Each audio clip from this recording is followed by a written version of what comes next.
Hej igen. Vi prøver at kigge på opgave 3 fra gangen om binære søgetræer. Det vi skal lave er den her fine struktur, og det ser voldsomt ud, men det meste er jo lavet. Den her del til højre, den har vi jo kigget på de sidste par gange. Vi startede med binary tree interfacet og en implementation af det. Så har vi i dag kigget på binary search tree interfacet og en implementation af det. Så det eksisterer. Dictionary har vi kigget på for et par gange siden. De vigtige der, det er get, put og remove metoderne.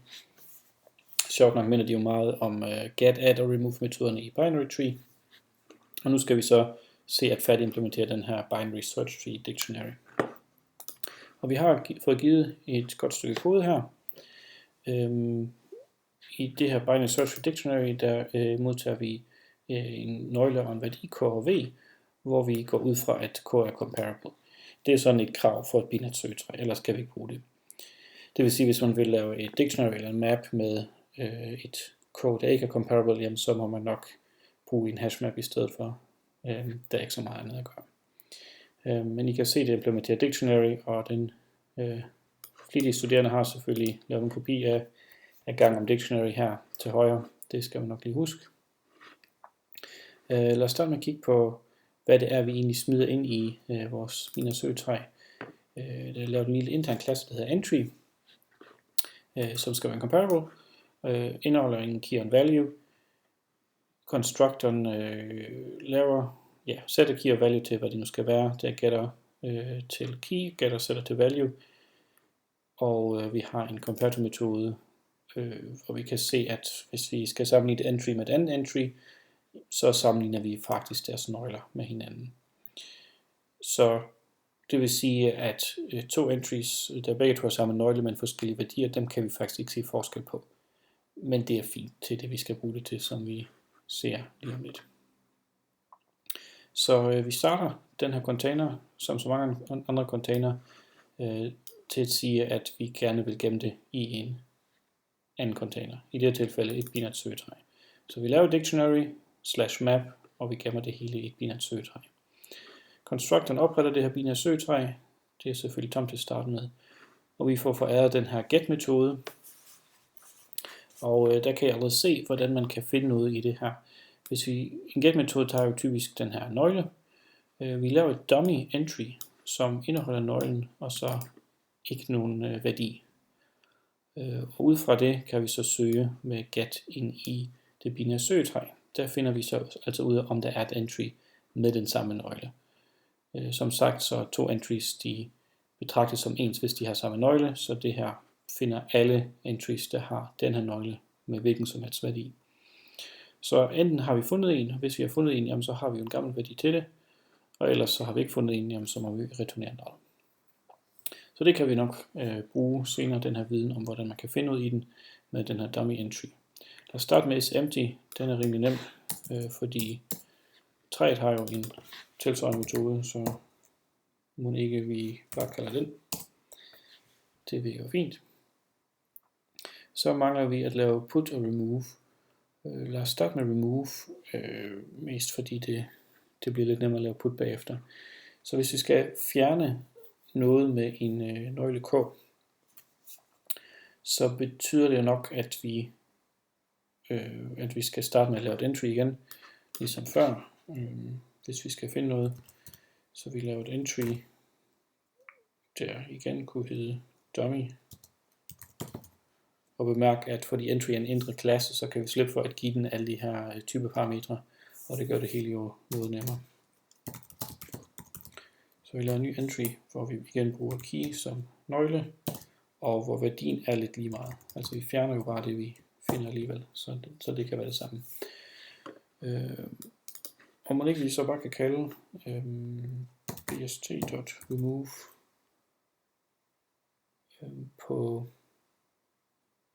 på det her element, som vi lige har lavet. Så den returnerer jo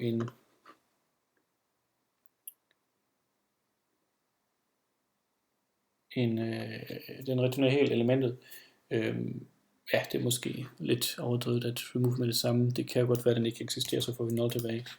Så vi siger her bst remove, gemmer resultatet i et nyt entry, sådan set ligesom før i get.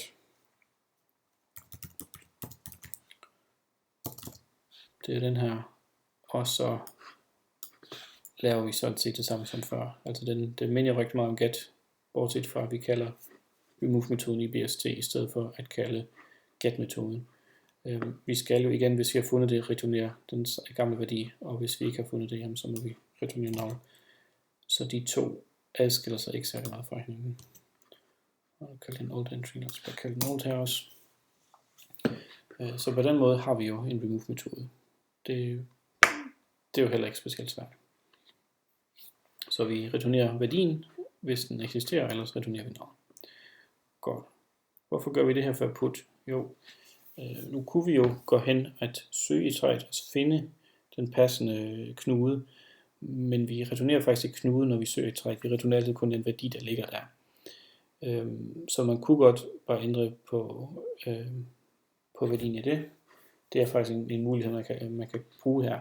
Alternativt, jamen, så kan vi også bare sige, jamen, vi fjerner det, der ligger i forvejen, og så tilføjer vi noget nyt. Så igen laver vi det her fine trick, hvor vi tager en dummy, og så fjerner den dummy, der var i forvejen, og så kalder vi så bagefter bst.add på et new entry, der indeholder key og value. Godt, og så returnerer vi igen det samme her.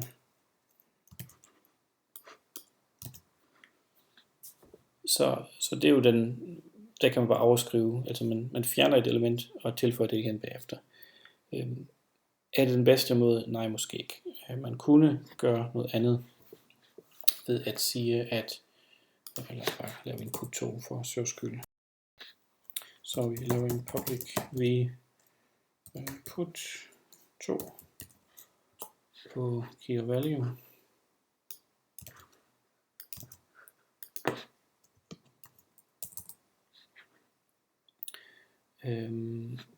Og det vi gør her, altså når vi laver en get på det her træ, lad os igen starte med at lave den her dummy entry.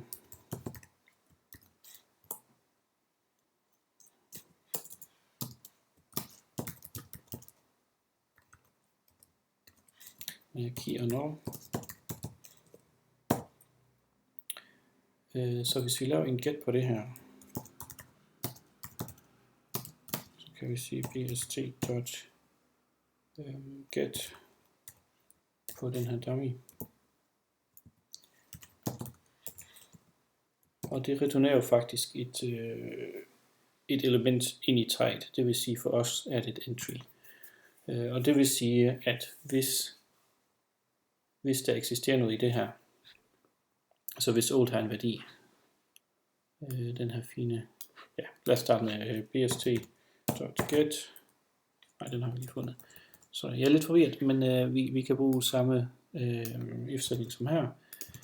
Hvis den er forskellig fra null, det vil sige, der var en værdi i forvejen, jamen så skal vi opdatere det entry, som vi lige har fået. Det vil sige old.setValue med den nye værdi. Og så kan vi så returnere den gamle værdi. Det må vi nok heller lige gemme os. Old v lige med den her. Og så returnerer vi old v. Og ellers så skal vi returnere nok ganske rigtigt, men så skal vi lige indsætte den her. Så der skal vi så sørge for, at vi laver et nyt entry igen. Vi kunne sådan set have sat den her value også. Det betyder ikke noget, når vi leder efter den, fordi den kigger alligevel kun på key. Men så har vi det her entry i forvejen, så det kan vi så bruge til at tilføje her. Så laver vi bst.add på den her dummy, som vi nu har kaldt. Nu er det ikke en dummy længere, fordi der faktisk er noget i den. Men nu har den fået det nu. Godt, så det er to måder at lave den her put på. Den her blev lidt længere, selvom den måske virker lidt mere oplagt, at man laver noget på det entry, som man finder bagefter. Men altså begge to gode løsninger til det her problem. Godt, så mangler vi en iterator over keys og en iterator over values. Jeg laver den ene af dem, de minder nok meget om hinanden. Det vi bruger her, det er, at vi ved, at der er en iterator for alle elementer i træet, som hedder inorder iterator, som ovenikøbet sorterer dem efter nøglerne. Så det vi laver her, det er, at vi bare laver en list med nogle k'er i.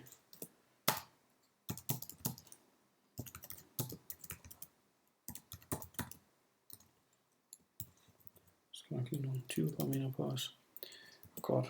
Og så siger vi, at vi har en iterator over nogle k'er, som vi kalder it, som er træets inorder iterator. Og så siger vi bare, så længe der er elementer i den her, så fortsætter vi og smider alle elementer, vi finder ind i listen. Add it.next co-element, så get hvad siger vi? Vi er en iterator over okay, det er selvfølgelig en iterator over entries, så her kan vi så kalde den på get key. Sådan her. Så vi tilføjer bare alt det vi har, og så har vi så alle de her elementer i en liste, men så kan vi jo bare kalde den listes iterator, og så returnerer vi faktisk en iterator over k'erne. Og values er det samme, i stedet for get key, så kalder man get value her, og listen skal være en liste af v'er i stedet for, men det er det. Det håber I kan ekstrapolere ud fra det her. Så det er løsningen på opgave 3. Den var heller ikke så galt. Jeg håber, I kan bruge det til noget. Tak for nu.